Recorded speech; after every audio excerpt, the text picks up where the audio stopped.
Mas a Bíblia também diz de que Deus se preocupa com as viúvas, de que Deus cuida das viúvas, de que Deus provê o sustento, o alento, o conforto para as viúvas.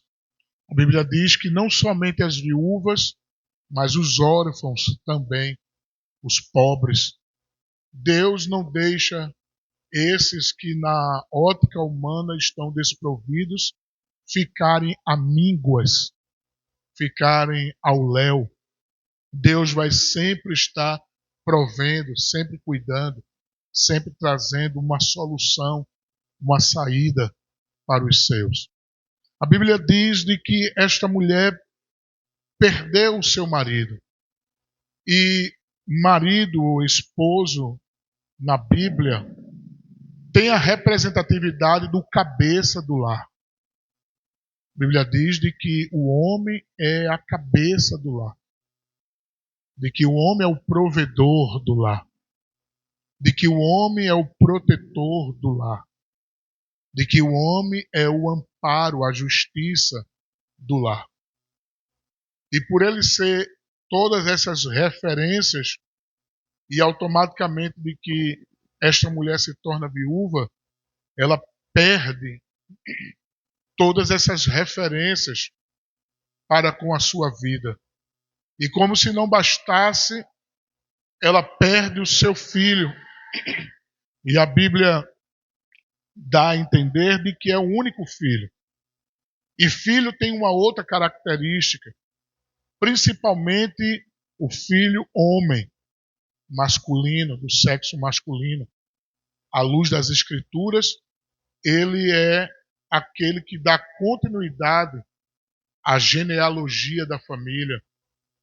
Uma vez que o pai não estava mais sendo o provedor, não estava mais em cena, o filho do sexo masculino assumia a posição, assumia o posto, e ele dava continuidade ao cuidado da família. Seria ele o responsável para trazer o sustento para a família. Nós observamos de que quando vamos para o Antigo Testamento, lá no livro dos Reis, em 2 Reis, quando a Bíblia menciona acerca daquela mulher também que era viúva e que o marido dela era profeta, era da escola dos profetas, mas que ela ficou viúva, e os credores vieram e quiseram levar os seus filhos, ou seja, querendo tirar também aqueles que iriam dar continuidade ao mantimento, ao sustento da casa, à provisão da casa. Então, filho tem este representativo de trazer o sustento, de dar continuidade para trazer o sustento para a família, o abrigo, o alento, o cuidado, esse gerenciamento familiar. Mas a Bíblia diz de que o filho daquela mulher morreu. Morreu a esperança, morreu a sua fé depositada naquele que iria dar continuidade. Morreu uma parte dela. Aquela mulher perde o seu único filho. E a Bíblia traz um desfecho. A Bíblia diz de que o cortejo começa agora a conduzir não só aquela viúva, não só aquela mãe que estava com o coração doloroso, partido, angustiado pela perda do marido e agora, consequentemente, pela perda do filho. Estava um cortejo, a Bíblia diz que uma multidão acompanhava aquela mulher indo para o cemitério, saindo da cidade, porque na cultura daquele tempo, o cemitério não poderia ficar dentro da cidade. O cemitério era fora da cidade, porque era tido como algo impuro. Então não poderia ficar dentro da cidade. Eles agora estão saindo da cidade, seguindo o cortejo, para levar aquele defunto, aquela criança, aquele jovem que tinha, por sua vez, perdido a sua vida. A Bíblia diz de que ela está localizada, ou eles estão localizados na cidade chamada Naim. Naim era uma cidade pacata, era uma cidade pequena, conforme as Escrituras vai nos revelar, era uma cidade calma, porque o texto vai dizer, no versículo 16, diz assim, e de todos se apoderou o temor, e glorificavam a Deus, dizendo, um grande profeta se levantou entre nós, e Deus visitou o seu povo. E no versículo 17 diz, e correu dele esta fama por toda Jerusalém e por toda a circunviança. Então dá a entender de que Naim era uma cidade pacata, tranquila, calma. E Jesus chega naquela cidade e Jesus promove um alvoroço, promove um levante, promove agora uma coisa extraordinária. Porque assim, aonde Jesus chega, algo acontece. Aonde Jesus chega, alguma coisa acontece e não é coisa ruim, é coisa boa. Você crê nesta manhã que Jesus vai chegar lá e coisa boa vai acontecer? Porque aonde Jesus chega, coisa boa tem que acontecer. Naim, como falamos, era uma cidade pacata, tranquila. Mas a Bíblia diz de que Jesus chega em Naim.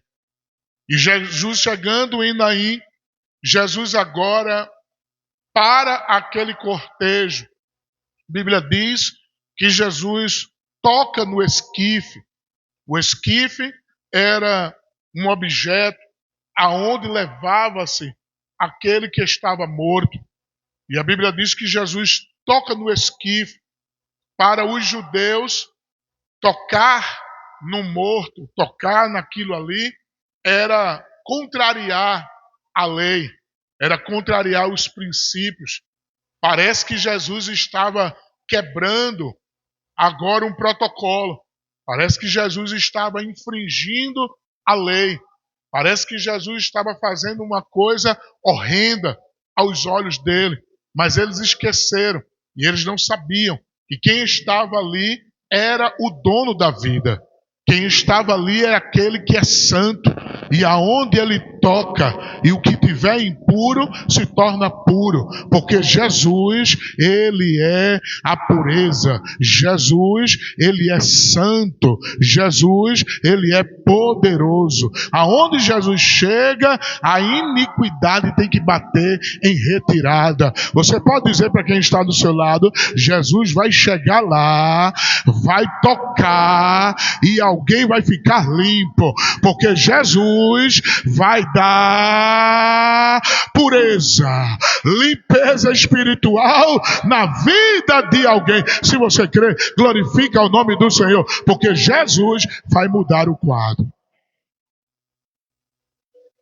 A Bíblia diz que Jesus chega e toca no esquife. Mas algumas verdades eu quero compartilhar nesta manhã. A primeira verdade, ela se encontra no versículo de número 12, que diz assim a palavra do Senhor. E quando chegou perto da porta da cidade, eis que levava um defunto, filho único de sua mãe, que era viúva, e com ela ia uma grande multidão da cidade. E vendo-a, o Senhor moveu-se de íntima compaixão. A primeira verdade que nós encontramos aqui é que aquela mulher vinha acompanhada de uma grande multidão. Sim, pastor, é claro que vinha uma grande multidão, mas você não está observando com detalhe. O texto diz de que essa grande multidão acompanhava aquela mulher e já estava à beira da porta da cidade para ir registrar de fato a morte, a sepultura, o encerramento daquela vida. Eles estavam ali, aquela grande multidão estava acompanhando ansiosamente, quem sabe, na expectativa também, quem sabe, de quê? De ver de fato aquele jovem que outrora corria na cidade, que outrora trabalhava, que outrora ajudava a mãe, que outrora ajudava o pai, que outrora tinha uma convivência social dentro daquela cidade pacata chamada Naim, mas agora ele estava parado, estático, dentro de um esquife, e a multidão estava aguardando a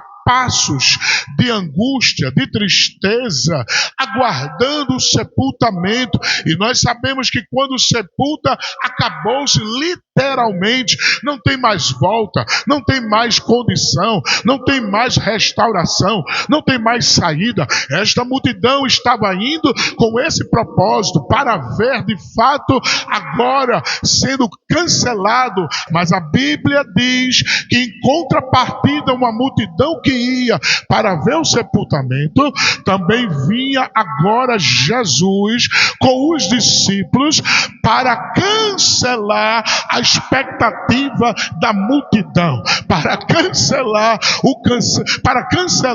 agora o sepultamento. Lá vem Jesus, e a Bíblia diz que Jesus toca no esquife, Jesus para aquela multidão, olha para aquela mulher e diz: não chores. A Bíblia diz que ele teve de íntima compaixão. Compaixão é se compadecer, é colocar-se no lugar de outro, é colocar-se naquela situação. Jesus olha com olhar de misericórdia. Jesus agora contempla a dor daquela mãe.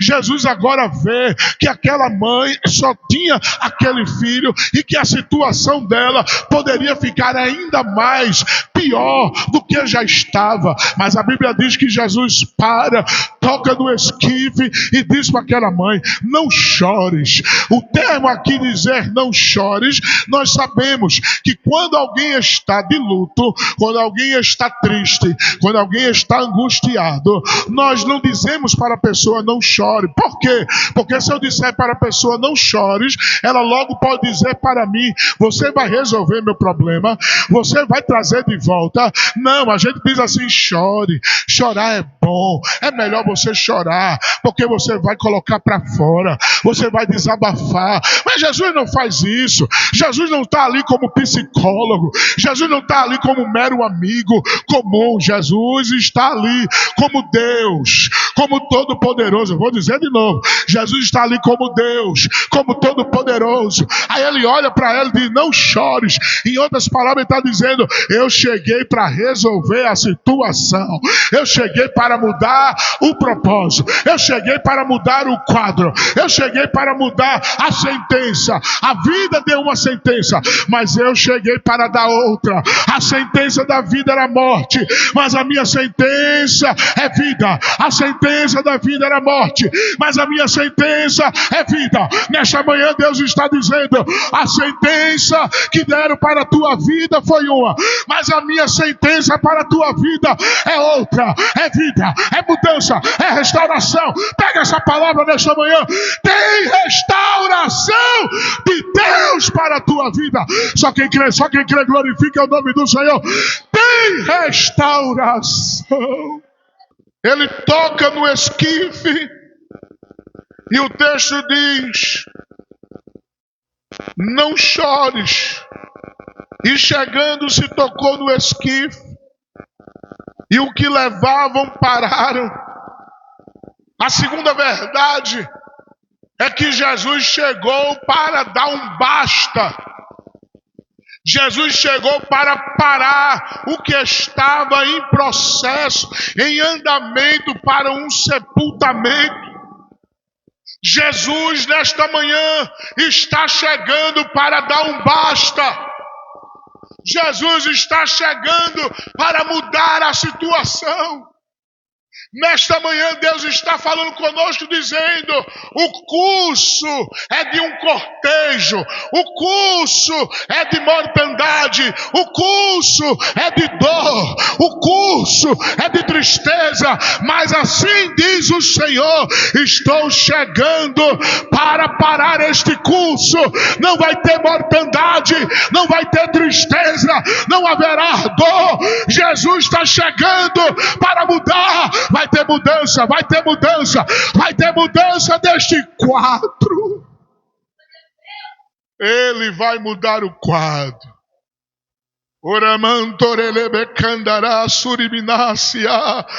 Ele vai mudar este quadro. Você pode não estar entendendo, enxergando, mas Jesus vai mudar este quadro. A dor vai se transformar em alegria. A dor vai se transformar em alegria. A dor vai se transformar em alegria. A dúvida vai se transformar em esperança. A dúvida vai se transformar em certeza. Jesus está chegando para dar um basta. Terceiro, ele disse: jovem, eu te digo, levanta-te. Terceira verdade: Jesus fez o que ninguém poderia fazer. Jesus fez o que ninguém poderia fazer. Ninguém ali poderia fazer nada. Ninguém ali poderia fazer nada. Mas Jesus fez. Ninguém ali poderia dar vida, mas Jesus deu. Ninguém ali poderia trazer de volta a vida, mas Jesus trouxe. Ninguém ali poderia restaurar, mas Jesus restaurou.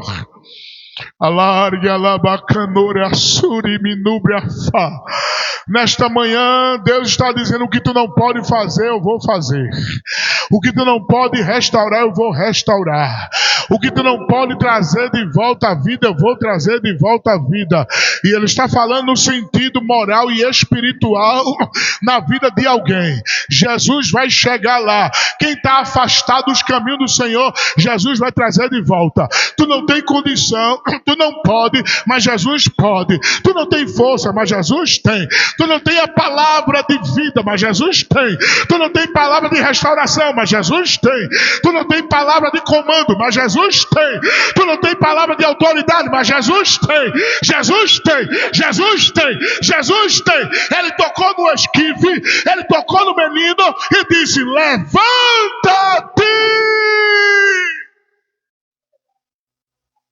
Aonde estava o Espírito voltou.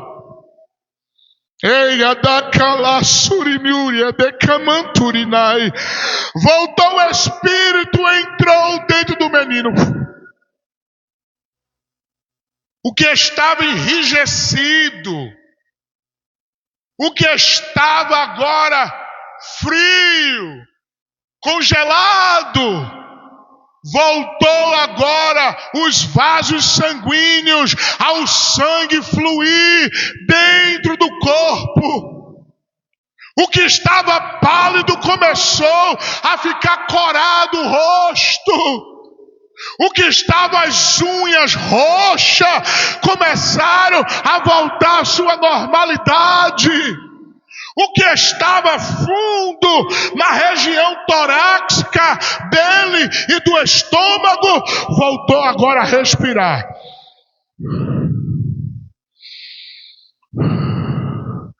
Tu crê nesta manhã que Jesus vai mudar? Tu crê nesta manhã que Jesus vai dar vida ao que está morto espiritualmente? Está morto lá espiritualmente, mas Jesus vai dar vida. Está morto lá espiritualmente, mas Jesus vai dar vida. Está morto lá espiritualmente, mas Jesus vai dar vida. Está morto espiritualmente, mas Jesus vai dar vida. Vai voltar a respirar o ar da salvação. Vai voltar a respirar o ar da santidade. Vai voltar a respirar o ar da comunhão.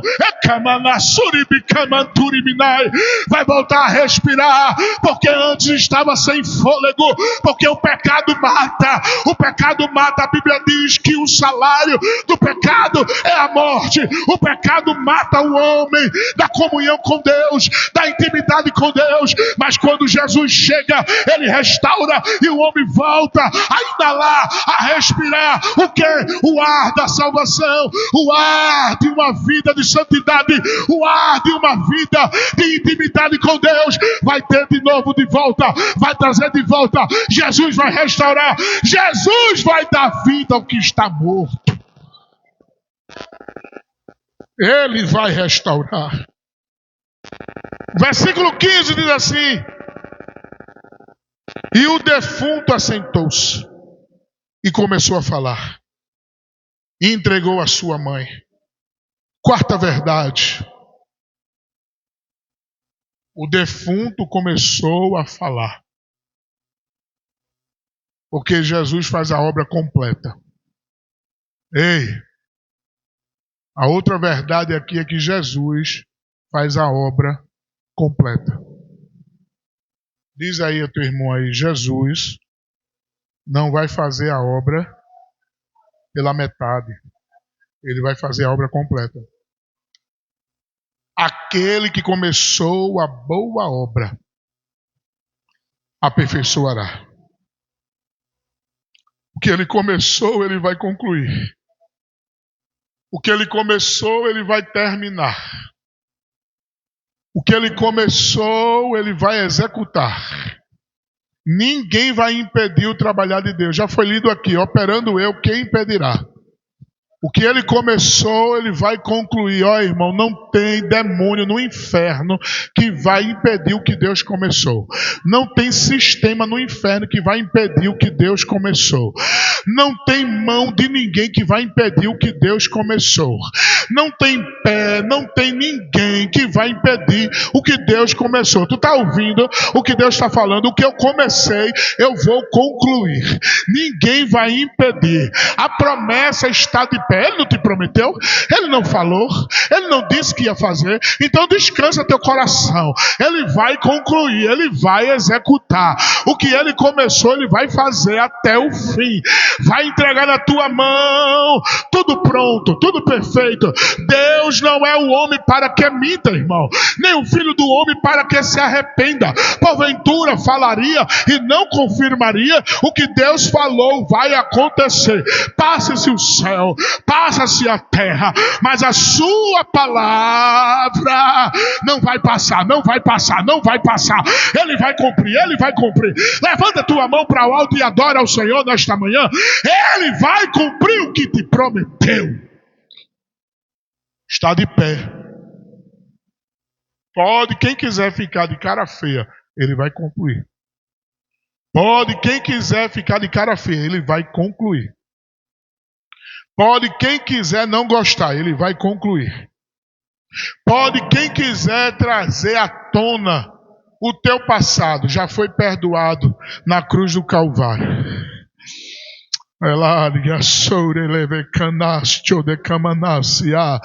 Tu lembra de Mefibosete? A Bíblia diz que Ziba foi consultado a Davi. Davi perguntou: há alguém da casa de Saul que eu possa de agir de benevolência? Aí Ziba agora diz: tem um Mefibosete, mas tem uma coisa, ele é aleijado de ambos os pés. Era como se ele estivesse trazendo o passado. Era ao mesmo tempo também ele dizendo: olha, tu desse um edito, tu colocasse uma lei, tu colocasse uma regra. Qual foi a regra? Tu disseste que aqui não entraria nem cego, nem coxo e nem manco. Então eu já estou te dando já as cartas coordenadas. Tem aí sim Mefibosete.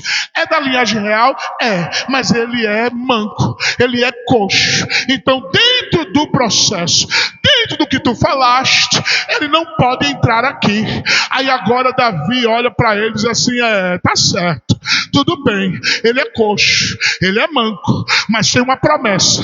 E a promessa foi muito antes de Mefibosete nascer. A promessa foi feita a Jonas, meu amigo, lá atrás. E qual foi a promessa? A gente jurou um para o outro: olha, quem ficar vai cuidar do outro. Um vai cuidar do outro. Tá certo, estamos combinados, tá fechado. Passou-se o tempo, agora Jonas morre, Davi fica, Davi assume o trono. Aí agora a promessa que foi feita lá atrás vem agora à tona. Te prepara, promessa antiga que Deus te fez vai vir à tona. Deus vai cumprir na íntegra as promessas e ninguém vai impedir. Vai se levantar Ziba, sim, para dizer: ela é coxa, ela é manca, ela não pode, ela não tem condição. Mas Davi vai dizer: não me interessa, tem uma promessa. Não me interessa, tem uma promessa.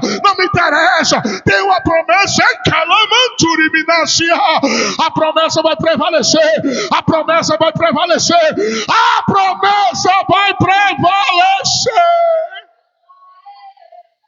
Vai prevalecer a promessa.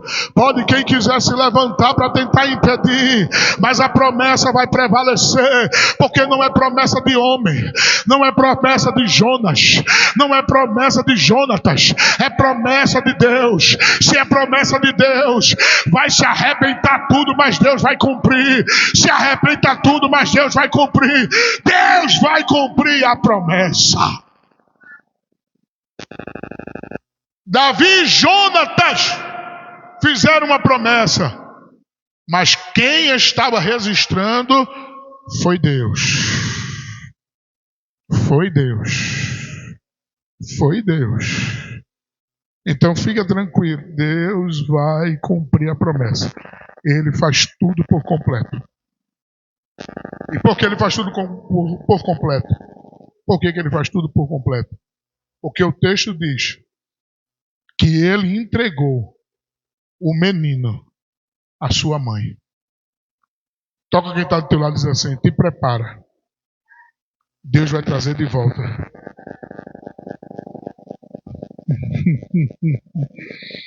Alarga sorele vacanastio alabacaturi canasti nebicandura sire nebicana.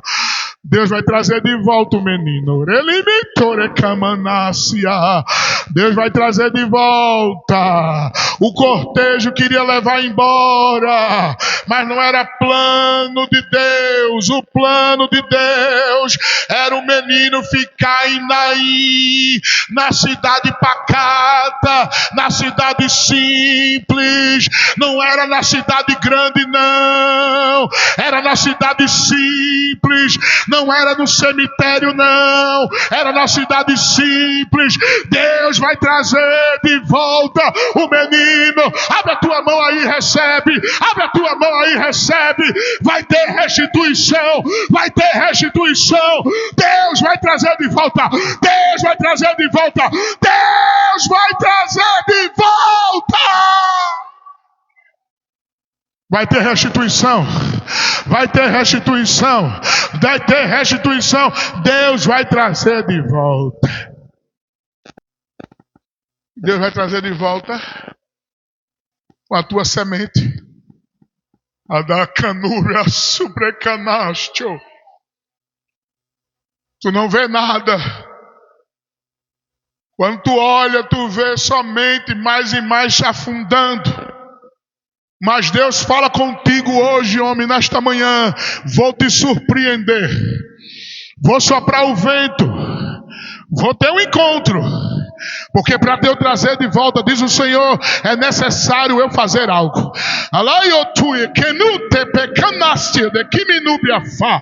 É necessário eu tocar. Lá da cantura, porque está enraizado. Mas para arrancar a raiz, é necessário que eu puxe e sacuda e mexa para que o fruto que eu chamei volte para mim, volte para mim. Deus vai trazer de volta. Te prepara para a surpresa. Assim diz o Senhor. Ecamubracé, alabacanturiminacia, elebicandoracireminai. 2026 é ano de surpresa. 2026 é ano de rebuliço. 2026 é ano de cobrança. 2026 é ano de acerto de conta de Deus com muitos rebeldes. 2026 é ano de libertação. É ano de libertação. É ano de libertação. É ano de libertação. Alaio, Elebacandaracia, Elebecanturiminubrafa, Alabacanuriace, Ericho decamanacia. 2026, Jeová vai entrar nos lares, vai restaurar casamentos, vai trazer filho rebelde de volta para o seu aprisco, e também vai abrir e vai guardar a muitos. Preparai-vos os lenços, porque será ano de colheita, de colheita. Deus vai colher para o seu celeiro. Eita, eu suricamanadore que nasceu de remanácia. Alabacanúria sé. Porque o que está por vir, muitos não vão suportar. O que está por vir, muitos não vão resistir. O que está por vir, muitos não vão permanecer na presença. E Deus conhece os corações. Por isso será a colheita, para não perder o fruto que está maduro, que está pronto. Assim diz o Senhor.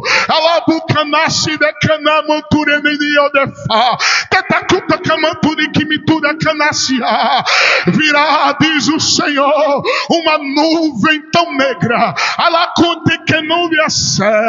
Assim diz o Senhor: permitirei que uma nuvem tão negra paire sobre a nação brasileira, para que saibam que eu sou o Senhor, para que saibam que eu governo o céu, governo a terra, governo os homens, mando em tudo os mares. Eu mando, diz o Senhor. Permitirei que algo venha sobre esta nação, mas assim vos digo: aos meus darei livramento, aos pequeninos darei livramento, aos que me buscam darei livramento, aos que andam na minha presença e na minha retidão darei livramento, diz o Senhor.